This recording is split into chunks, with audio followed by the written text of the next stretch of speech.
Okay, hello and welcome to this webinar on research integrity in an age of AI, co-hosted by Epigm and the European Alliance for Social Sciences and Humanities.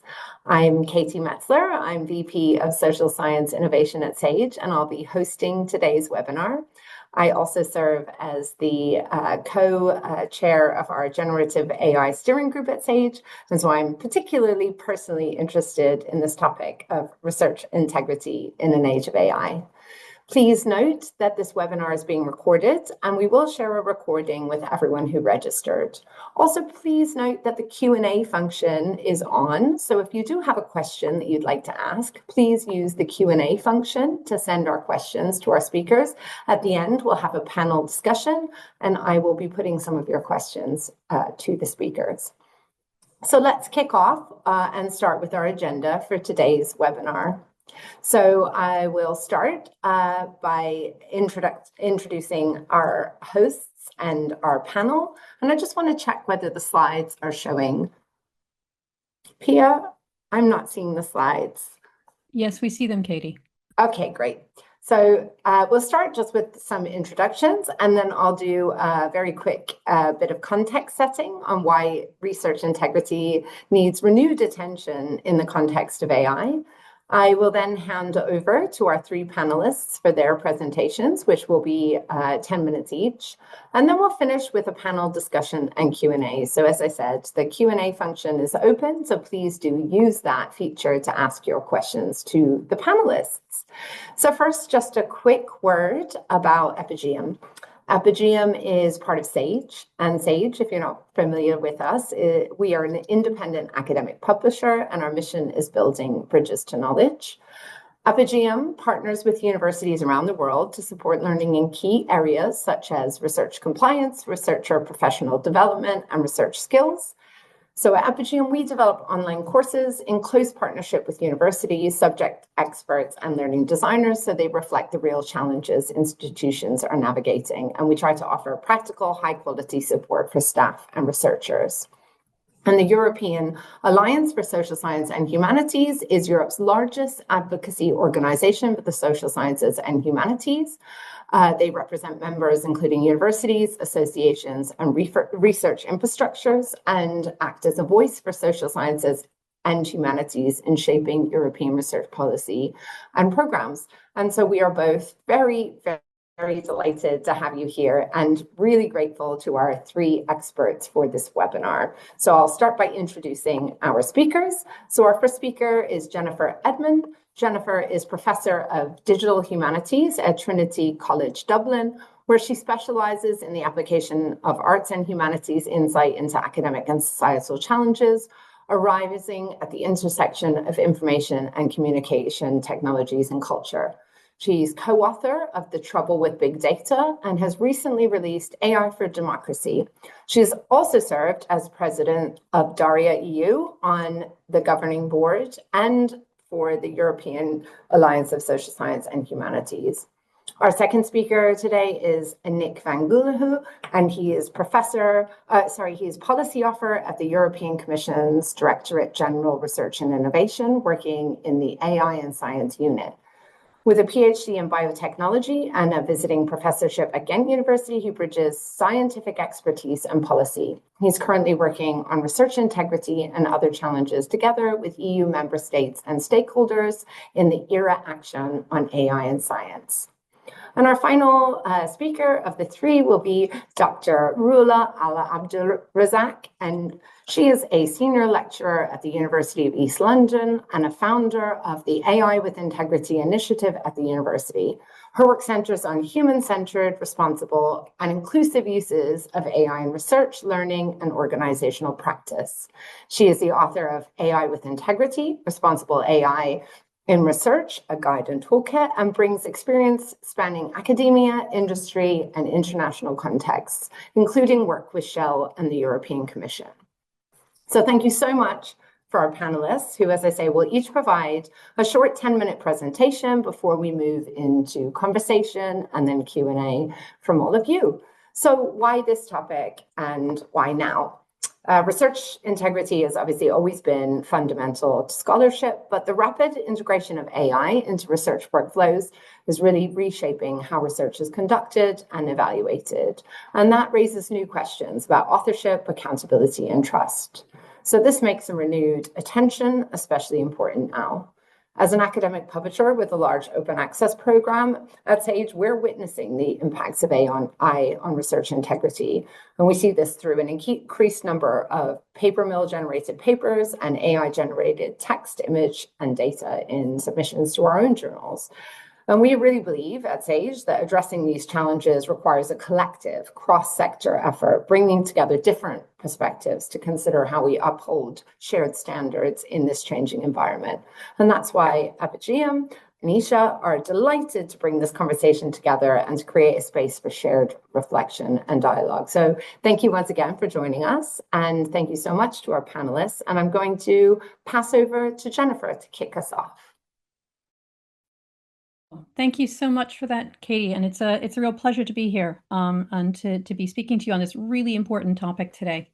So I was charged with sort of setting the scene with a sort of a broad-based view of what the impact of AI looks like from the research practice perspective. And I think I'm in a good position to do that because obviously I am primarily an active researcher and educator at Trinity College Dublin, but I also have done a lot of work on policy, on research translation, on the building of research infrastructures.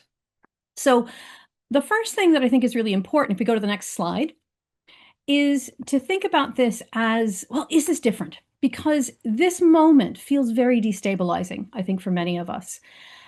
Yet, if we looked at it in the kind of the longue durée, the sort of the kind of the past of knowledge technologies, and this is a term that we use in my research, technologies that are affecting the way in which we know who we are and know the world, what research is intended to do. If we look back at this long history of knowledge technologies, from printing to libraries to the internet, they have always disrupted knowledge creation norms.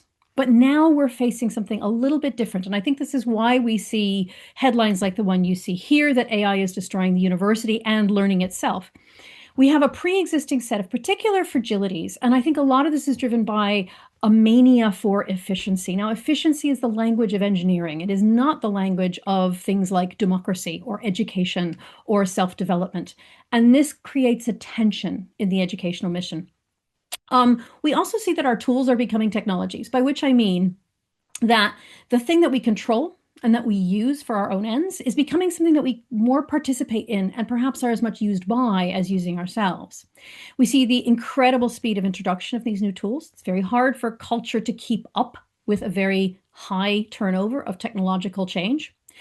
We also see the fact that these technologies look a bit magical. And the fact that they look a bit magical actually means that almost the less people understand about them, the more they're likely to use them. And that, I think, is a real shame about them.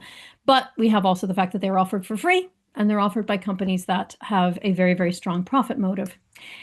And finally, what we see is that all of these pressures are causing research cultures to fragment into this sort of hype doom dichotomy. I have colleagues who will not get anywhere near generative AI and believe there is no ethical way to use it. I have other colleagues who say that they do all of their lesson plans using it. And there's very little middle ground. So we do find ourselves in what feels like a very threatening moment. Can we go to the next slide, please? Now, what does this mean for research integrity? Well, we can look at this really in two ways. There are isolated effects on research integrity that we can look at across the entire research pipeline. We can look at input effects, that generative AI is affecting the way that we find sources, that we read, and that we assess existing literature. We can look at output effects, that we are seeing data biases. We can see plagiarism. We can see hallucination creeping into academic research as it's published. We can see what I was calling authorship effects. That there's a line between the sort of the normed language of professional academic writing flattening into something quite generic and quite not as precise as academic language needs to be. We're seeing the effects of cognitive impairment, where letting the tool do for you means that you cannot any longer perhaps do for yourself. We're seeing the difference between improvement versus generation slide, and also this ever-increasing volume, which, for example, is having a huge effect on access to grant funding, because how do we assess all these grants, and how do we actually find the needles of research quality within the haystack of everything that's being submitted.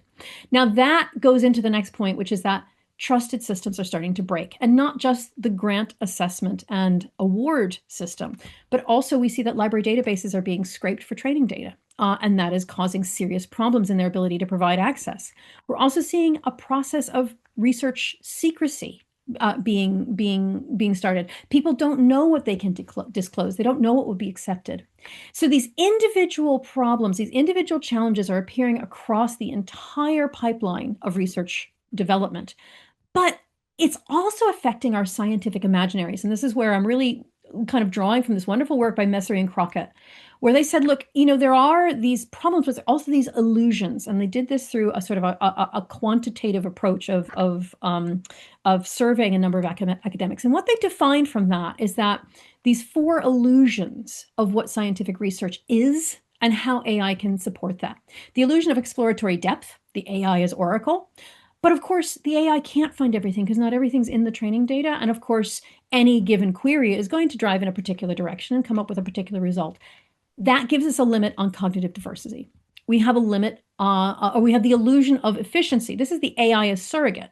And that means, we're providing data. It can create wonderful data sets and find them, but sometimes just hallucinate them. What do they represent if we do research based on them?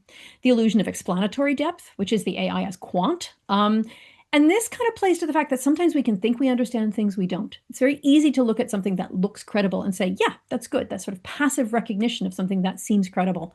But do we really understand it? Oftentimes not. And they found a very, very big gap between the two. Then we have the illusion of objectivity. And this is where if AI is being used as an arbiter to actually assess work, we can start to shake the foundations of the review and replicability system. And add to this another layer of things such as the fact that the attitudes that we found in the KT4D project about AI, the more creative the work was perceived, the less the people that we surveyed saw that as an appropriate place for artificial intelligence to be used. But that is the observer's position. Unfortunately, the producer's position, we are sold these technologies as consumers and they give us efficiency, so why not use them? So there is a number of tensions there, and we know absolutely that we need humans in the scientific loop. But where do we need them now?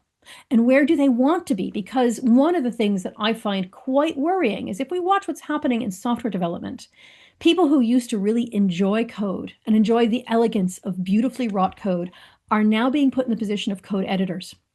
And I have to tell you, that's a very sad place to be if you really like that creative, generative approach to be all of a sudden put into the position of someone who merely looks at the work of others. This is something I think we absolutely need to avoid at all costs in academic research, because it is that creativity, it is that innovative way of thinking, it is breaking outside of the boxes that actually allows us to move forward with research. Can we go to the next slide, please? So the problem, however, is in some ways what we're doing is we're exposing a series of compromises that have been negotiated over decades, but that we don't really have an awareness of anymore. They become a part of the fabric of what we do. So we don't have answers to a lot of these questions because we didn't need them before the current generation of tools.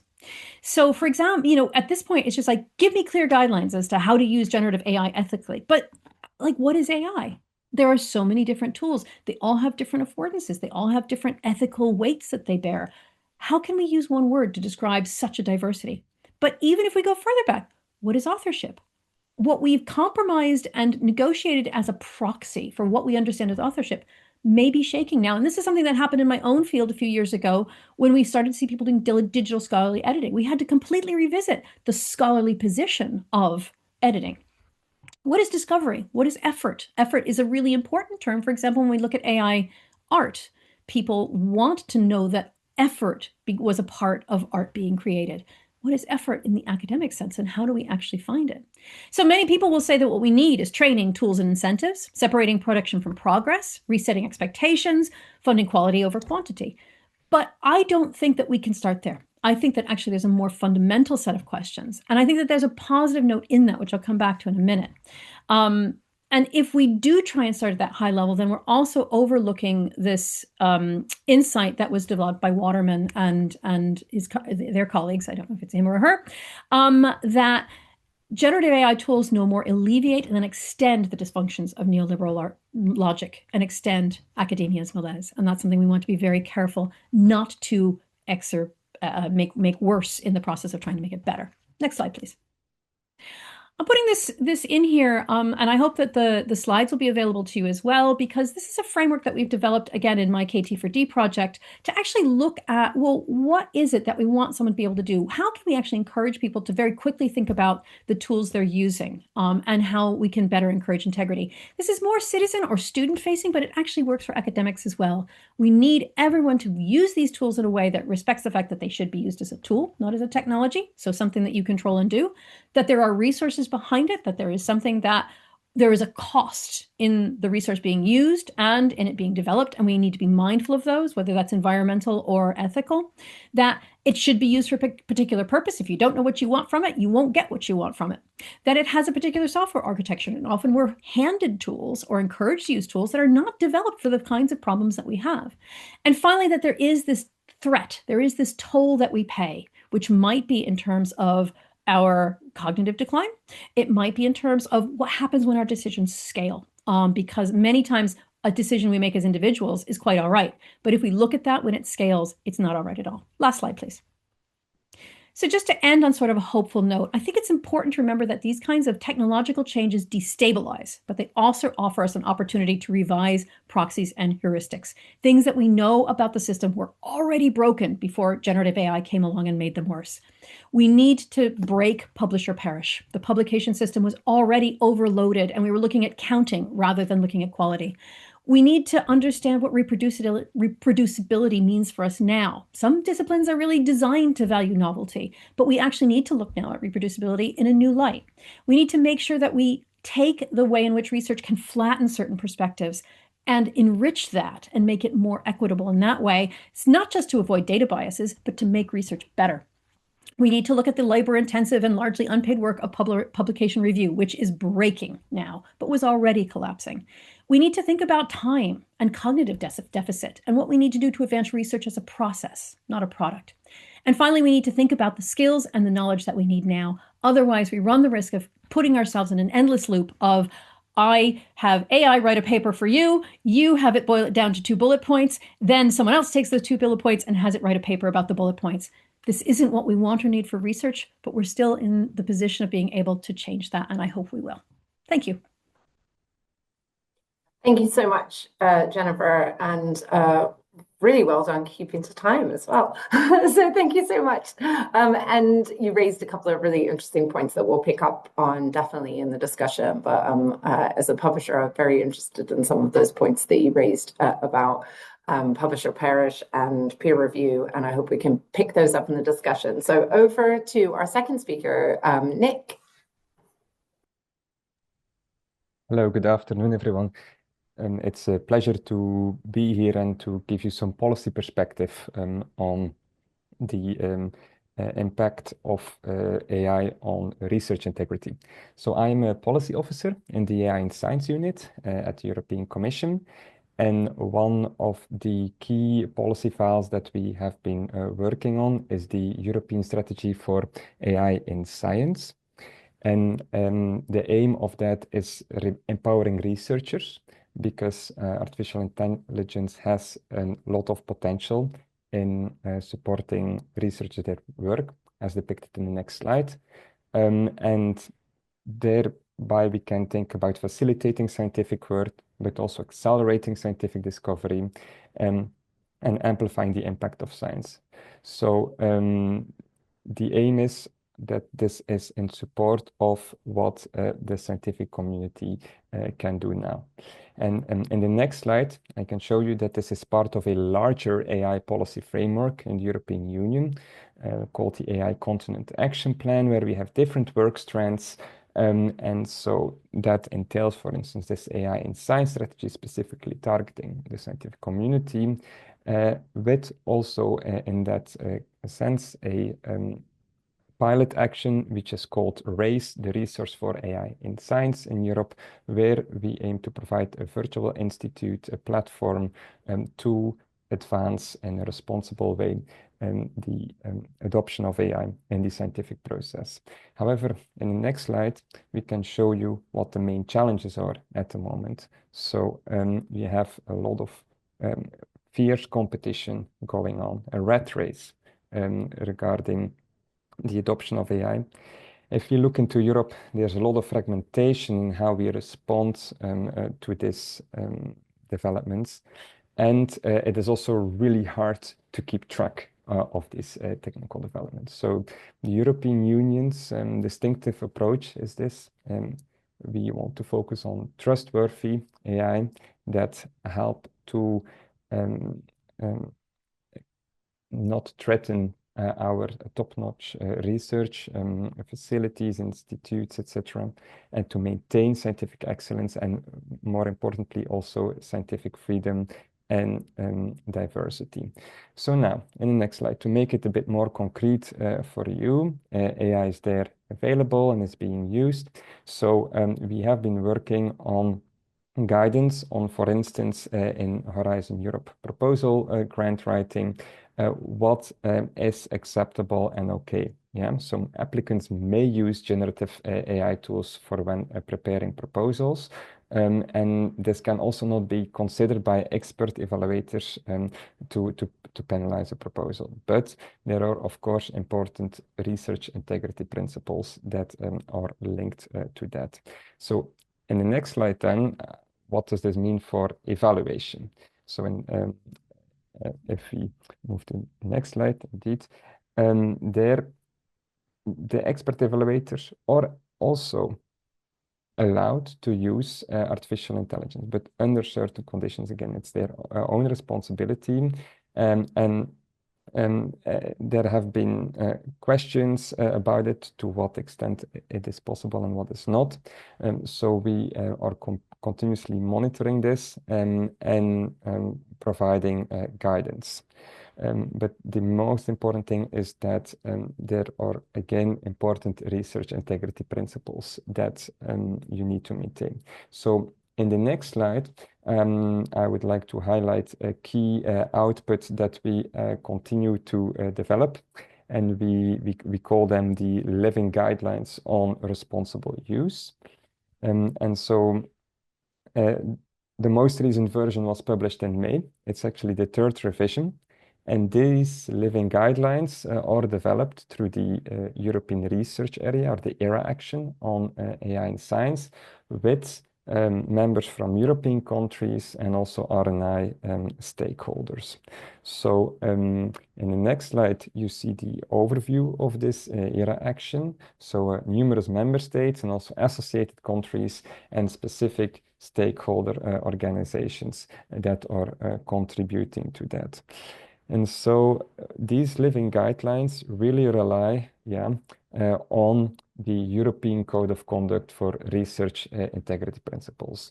And so there are 4 starting points in there, as will be depicted. So of course, reliability, we have honesty, we have respect, and we have accountability. So these 4 key integrity principles serve as a starting point in scientific conduct. So now, in the next slide, it's also important to highlight that this kind of research integrity system also applies when using generative AI in research. So if we talk about reliability, this can include aspects related to verifying and reproducing information produced or generated for research. Honesty. So this is about disclosing the fact that generative AI has been used. Respect. So responsible use. It should consider also the limitations of the technology, but besides that, it also has an environmental footprint, it has societal effects. So these are important aspects to take into consideration. And then the most important one, researchers remain accountable for the integrity of the content they produce. Now, is this with or without artificial intelligence? This remains a key principle to keep in mind. So, to conclude how we look at this from a policy perspective, we continuously monitor how developments in artificial intelligence are affecting the research practice. In a second step, we also continuously regularly exchange with member states, countries, relevant stakeholders through, for instance, this European Research Area Forum on AI and Science to have this dialogue.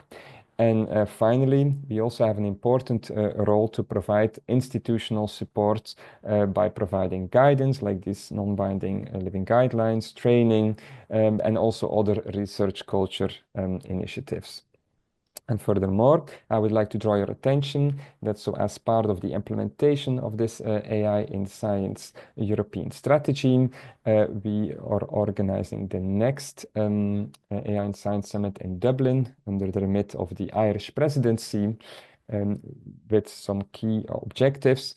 But what I think is definitely worthwhile for this audience is also to know that there will be a dedicated session organized on AI for social science and humanities, but also social science and humanities for AI.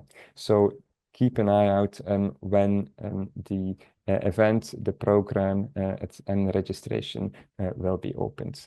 So thank you very much for your time and attention.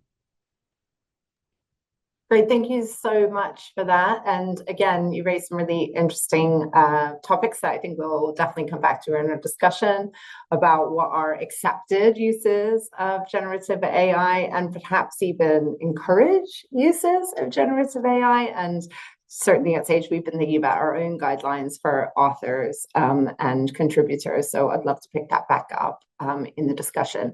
And now I'll pass over to our final speaker, Rula, and then we'll begin the discussion. And please, just a reminder that the Q&A function is open. We don't have any questions at the moment, but please use that if you have questions for our speakers at the end. And over to you, Rula. Thank you. Thank you, Katie, and thank you, Jennifer, for setting the scene and for Nick to share about the policies. I'm Rula Abdulrazak. And I am gonna take you into how institutions can empower researchers beyond compliance. And how we can move the cultural elements. And this is what the work we're doing in the AI with integrity is about. If we can move to the next slide, thank you. So where the sector is moving is the first question. And there has been a speed and in adopting AI and how to use it. But the policy is closing up, and there are more attempts and work, and we've seen JISC and the ERA efforts. And institutions have high level, sometimes light guidance, sometimes more detailed guidance. In terms of tools, though, there is budget constraints, access, and equity. So within the US, some of the rich private universities built sandboxes and have AI hubs and centers. Within the UK and Europe, there is less. Northumbria University is an example within the UK that they have AI hub and AI in education dean and building a center. University of East London has their own ethics guidance. They have resources from the library and helping researchers use AI to search for publications, etc., through the databases. There is in the teaching, we prepare undergraduates from year one on what is AI literacy, and how is it used responsibly. But what missing was the confidence for researchers to build on that and use it. And this is where the AI with integrity came about. So it's about a culture-aware implementation model that we will take you through. If we can move to the next slide. that we will take you through. And the gaps and the issues that were set by Jennifer really nicely. But when we went through with young researchers and researchers, the conversation we had with the great excitement, there is a lot of fear and anxiety that not clear guidelines, apologies, toolkits are not there, there are no tools, training is not very structured or official, so confidence is rare. It's not clear how publishers are treating this. Many are saying don't use it, or just proofreading, and there is worry of losing skills, losing critical thinking, reducing learning and creativity and hallucinations. Next slide, please. So if we can move into how we can control that, how we can improve it, how we can gain confidence. Through my study and implementation, I found that it's human ownership. And this is how I call it, a human ownership that goes beyond the human in the loop. So you check outputs, or human oversight where you check box on compliance requirements, risk or data protection. But it's about the human defining the purpose, and from the get-go on the design, defining the boundaries, the evidence, and how to validate that, and having the final judgment and the start judgment. So it's all in designing the process that they are able and capable of designing the process and judging. And that's the human ownership that we're trying to achieve. To achieve that, we needed the principles. So what human ownership in responsible AI is.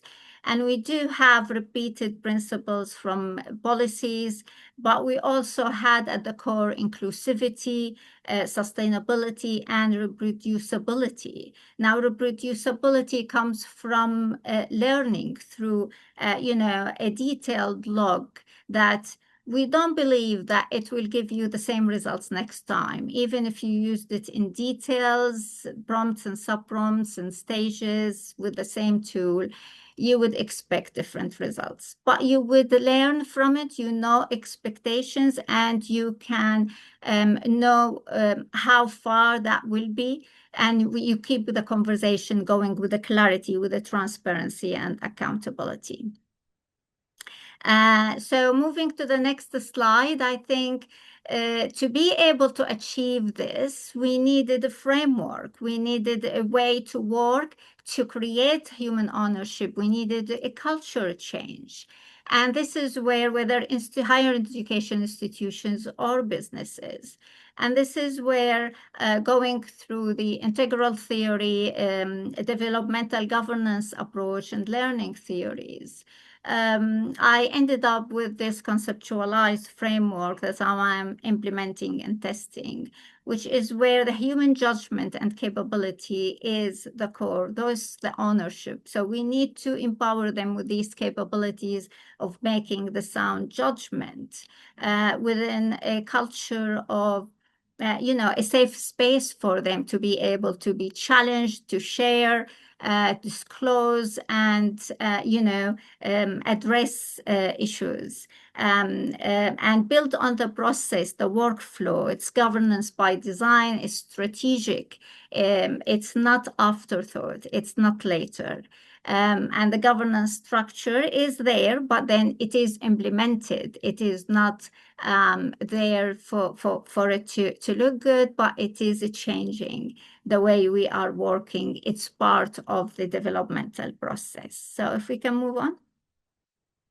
So, and this is how we built on with the AI with integrity is a year old, and the work has been done, before preparing for that. So But within that year, we had the surveys, workshops, building on understanding what are the issues, and then based on the requirements from the researchers who needed that boost of confidence and guide and toolkits, we created this guide and toolkit that you can access and download openly and freely.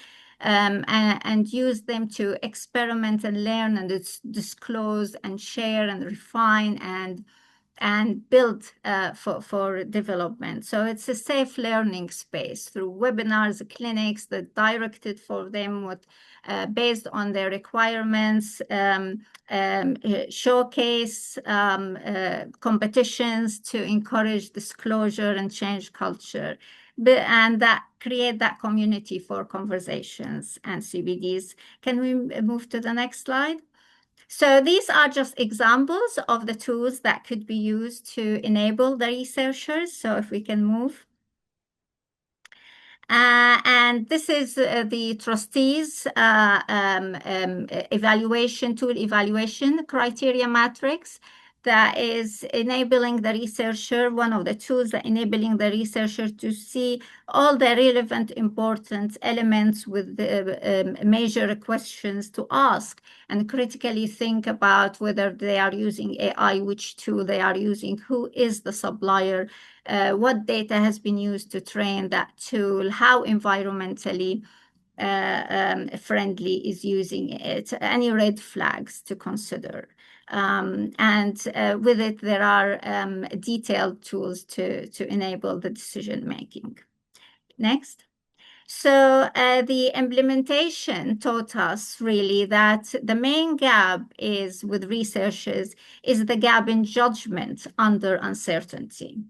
And that is what we need to build on. So build that, support that judgment with capabilities within a psychologically safe environment to construct, challenge, and share, and be curious and learn for continuous refinement. And that's the developmental governance by design. Now, implementing this in other industries, or the legal tech industry, which is highly regulated, also proved that is really, really helpful, because for them to realize it's a strategic, it's by design, it's not an afterthought, and that a human in the loop is not good enough. So that ownership empowered them really. There was aha moments for them to, to learn how to evolve and design a workflow that would work with the responsible principles and their ownership. And that will be disseminated through publications and CBDs. Next, please. So my 3 recommendations that I would end with is that make disclosure safe. And that's really important. It's not about catching people or punishment environment. It's about learning and developing. Give them the capabilities for the judgment. And that's where the process, asking the right questions. So creating these platforms and communities where we can ask the right questions and build that human ownership, so they can create the purpose, the boundaries, identify how to validate information and data and analysis and findings and outputs, and have a continuous learning with ease of, I take accountability because I am learning from this, I'm developing this, and how we're moving forward. And I noticed that the most vulnerable are the young researchers, and that's really need to have great care, because this is where the risks are higher of not even obtaining the learning needed to do the analysis, to do the research, to judge the quality. So how mature is the researcher capability to use AI responsibly is the question, not can they use it, or, are they honest with us? Because if they are confident that it's safe, they will be honest. Next, please. And this is an example. I'll leave you with that's, the competition we have for young researchers and their supervisors. Supervisors will take an award, and the researchers We'll look at, with a symbolic prize, the responsible AI used in research, inclusive AI, and sustainable research. All of which, next slide, please, all of which is about, building these, develop researchers through progressive capability and maturity, with publishers also, with Katie, with publishers who would encourage, like you're doing here, and open platforms for conversations to see how we can support, not punish, and not ask them to harm. Thank you. Thank you so much, and thank you for all of our panelists. And I think we'll stop sharing the slides now, and we'll just enter into our conversation. We've got a couple of great questions in the Q&A. But before we move to the audience questions, I just want to ask a couple of questions of my own, actually. And so thank you so much. There's a couple of really clear threads here.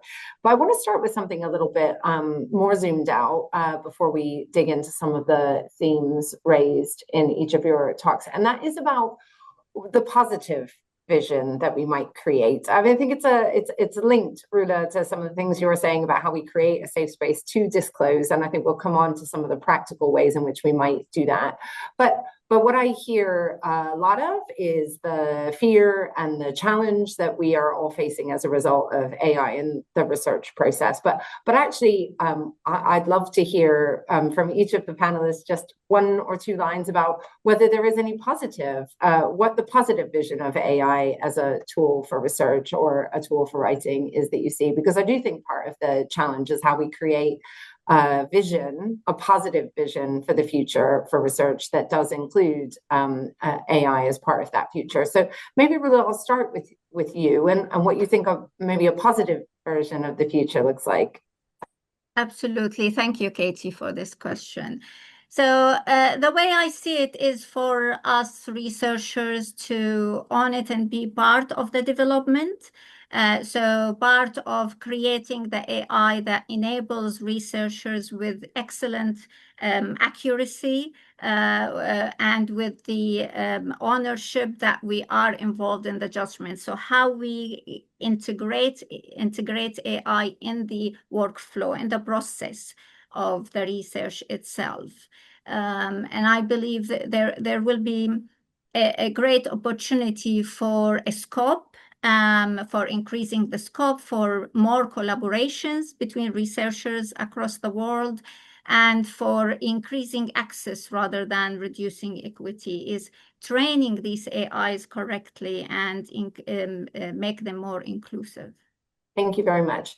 And yeah, just to add to sort of my own view on this is that I do think there's a positive future where AI does provide the tools for discovery of the research that we've all been working so hard to generate that feels really promising and exciting. And certainly that's one of the areas where I think not sort of to diminish the challenges around research integrity, but I do think there is some really exciting and promising futures where it feels like for AI to deliver on the promise that it holds is going to rely on access to high quality, reliable research like the stuff that Sage publishes. And I think there's a positive vision that we also need to paint. So Jennifer, what about you? Have you got a positive vision of the future that involves AI that we could start with before we move back to some of the challenges? Yeah, absolutely. I mean, and I think the answer lies in exactly the words you use, AI as a tool. So I'll give you two examples. For a long time now, in the digital humanities, we've been using AI-based software that does handwriting recognition. Handwriting was always a difficulty for optical character recognition. And now we can actually transcribe handwriting. But that does take AI. But it's not AI like a lot of people are talking about. It's not generative AI. It's not a large language model. It's old-fashioned AI. This is transformative, and we should never ever forget the fact that it's a great tool. It does exactly what it does, and you know what you're getting out of it, and you know what it's based on, and that's so important. If we're going to talk about more like large language models, again, I can give you an incredibly positive example in that I teach a lot of Chinese students. And in previous years, it was always sometimes very difficult when you'd see a student who you could tell had fantastic ideas, but was struggling to express them in a precise way. Now, I have many of these students who will just have the paper generated. And it's terrible. It's horrible. But you get those students who actually write the paper and then use the tool to help them say, you know, they kind of know what they want to say in English, but they just can't get the words out. And they write fantastic research papers. So that's because that's a student who's using it as a tool. They know what they want out of it. They can verify the results. If we can do that, then we'll be fine and we can use all of this potential. It's when we forget that it is a tool and we need to actually, I think I love Rula's statement about moving from human in the loop to human ownership. That's the key. And if we can do that, it'll be great. And Nick, do you have a positive vision of the future that you'd like to share before we move back to some of the challenges around research integrity? Sure, I think great examples were given, and I think I can share on behalf of the Commission that we are looking from a positive viewpoint towards this, and we also feel strengthened in a sense because we have proposed a European legislative framework to guarantee important aspects such as copyright, transparency, safety. So no, really exciting times, but we need to get it right, and that's an important aspect, and that's why this dialogue is so important. Great, thank you so much.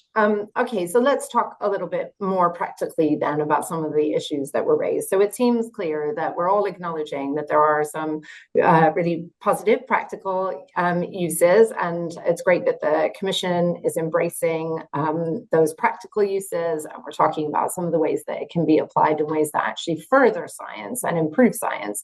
And certainly our position at SAGE has been to produce guidelines for our authors that make it clear that we really want our authors across our publishing portfolio to embrace the positive aspects of AI, some of those use cases around language polishing, some of those really practical and undeniable use cases. But, you know, we're also very certain that disclosure is going to be a more and more important piece, and that very much came up in your talk, Rula, about how do we encourage disclosure? How do we make a safe space for people to say, I have used AI tools and this is the way that I've used them? And we had a question from someone in the audience as well, Leonard, who's asking, if the responsible use of Gen AI relies on individuals' honesty, how can we prevent free riding and negative repercussions for those who remain honest, in contrast to those who use Gen AI to climb the publish or perish ladder? And so I think this is a really, really great question, because we are finding that encouraging disclosure, which I think we've also have mentioned, it feels like a really obvious sort of answer, but how do we encourage disclosure? We're certainly finding it difficult at SAGE. And how do we encourage disclosure and perhaps sort of monitor the fact that only those who are individually taking responsibility are disclosing, and others, in contrast, may be using it in ways that are sort of not our intended or our accepted use cases. So can I start with you, Nick? From the European Commission's view, what is your sort of response to that question?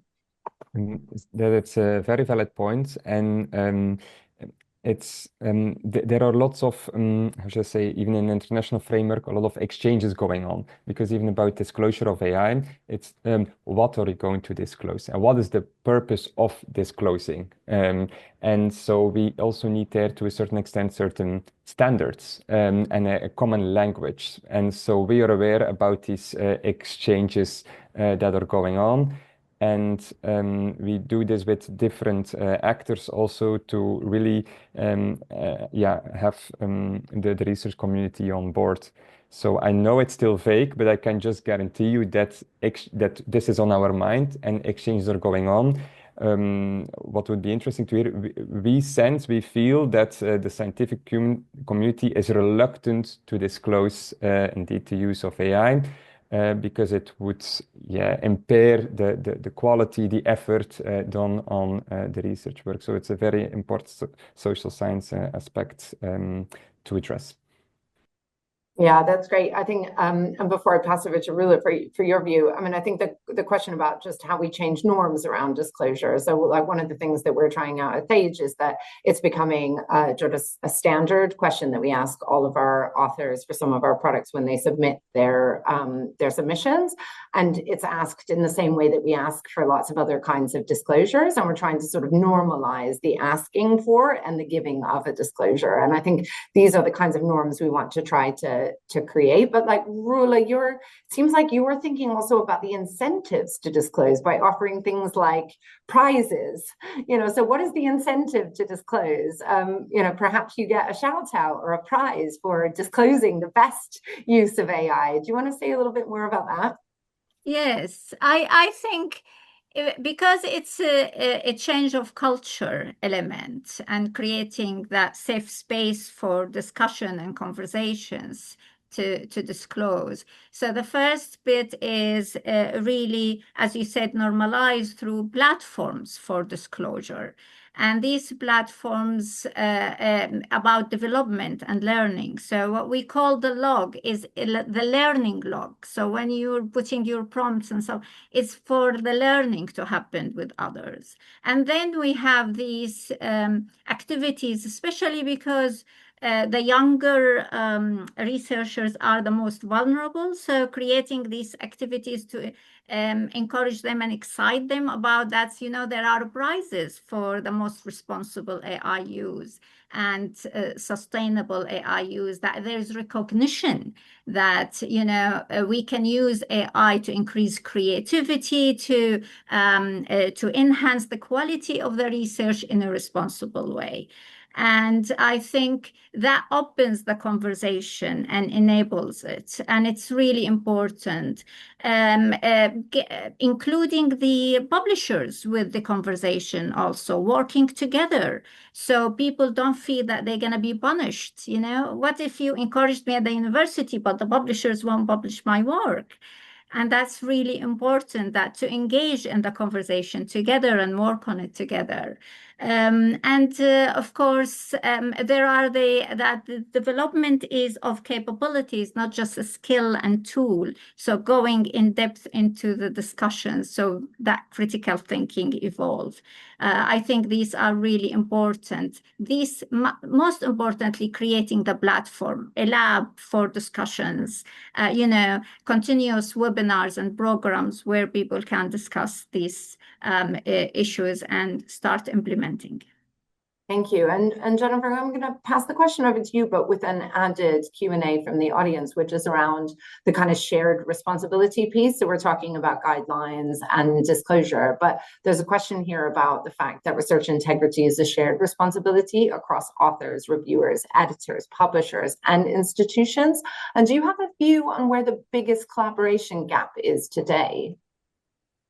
Wow, that turns it into a very, very big question indeed. Let me just say something like free writing, and I really like the fact that the kind of the person who asked the question uses that term. But we have to remember that's predicated on a particular system and a particular set of affordances that have allowed that system to be hacked. We create these systems where people will game them, every time. So the fact that we suddenly have this ability, it just means the system needs to be changed. So how do we keep it from hurting the individuals who are honest? By changing the system to make honesty the only way you can do science. And I think my experiences of working with the development of open science policy have really been inspirational about the way in which there are ways to look at the research process and to the strength of that process rather than obsessing about the product. If we can hack the product, then let's actually look at the process, because good processes make good science. And we knew that already. So why can't we lean into that?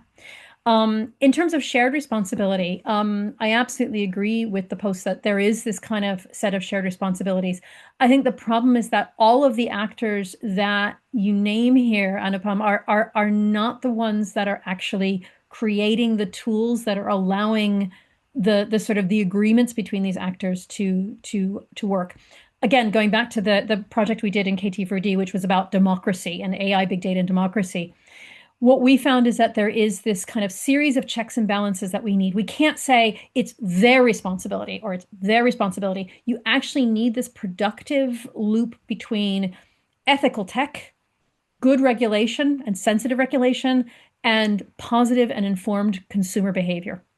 And I think we need that in the academic sense as well. So there is that collaboration, but there aren't the incentives to balance the system. So we need to actually look very carefully at this set of players and say, okay, how do we rebalance the system?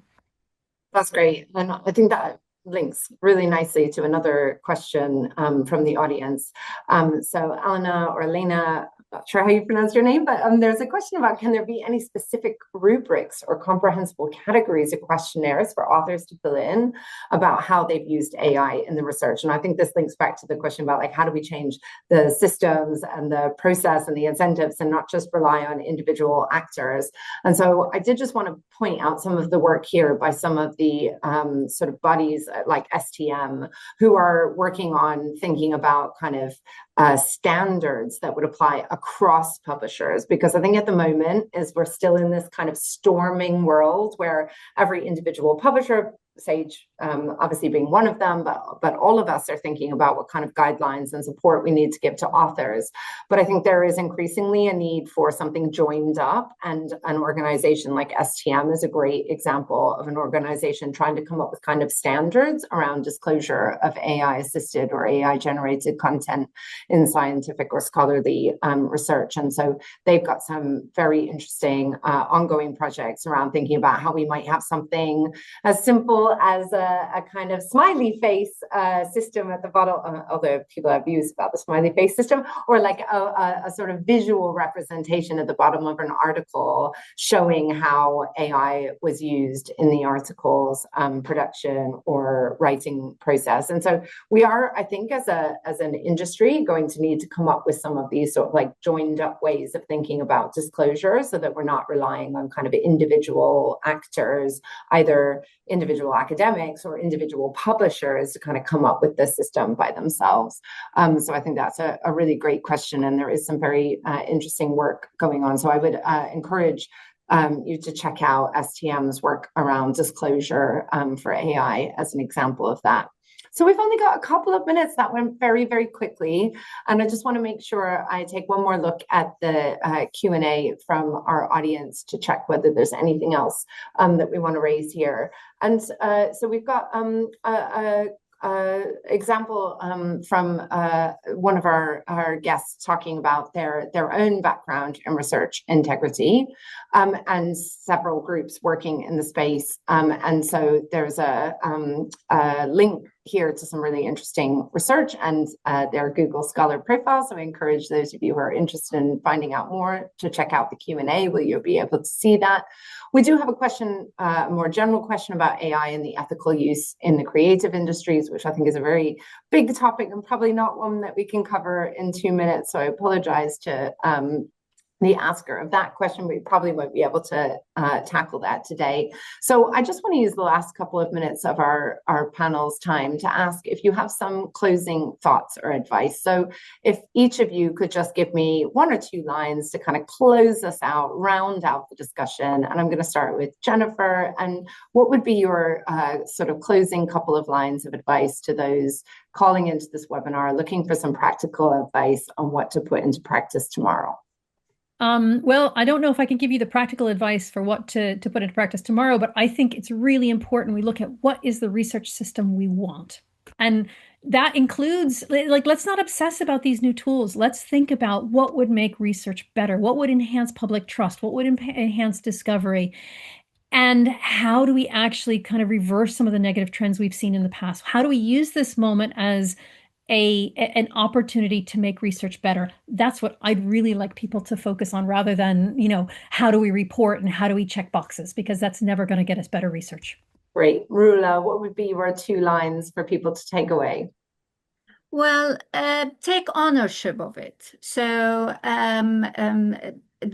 go and find the guides, toolkits, policies, research in the area like the ones Jennifer talked about, and educate yourself about it, and then create a platform, call colleagues, and start discussing what is the most important elements of it.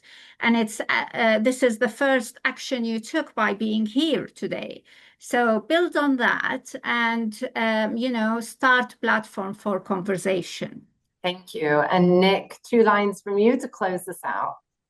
Yeah, to build on this, I think to really continue to exchange on experience and on how you want to try really this multilateralism that will be so important in finding a direction on the adoption of AI according to research integrity principles. Thank you so much to our 3 speakers. Thank you all so much for joining us. The video and the slides will be made available to you, and we really appreciate your time today. Thank you so much for your attention. And of course, if you have questions, please do reach out to any of us for more. Thank you so much. And thanks to all of our panelists one final time. Thank you. Bye-bye. Bye, everyone. Thank you.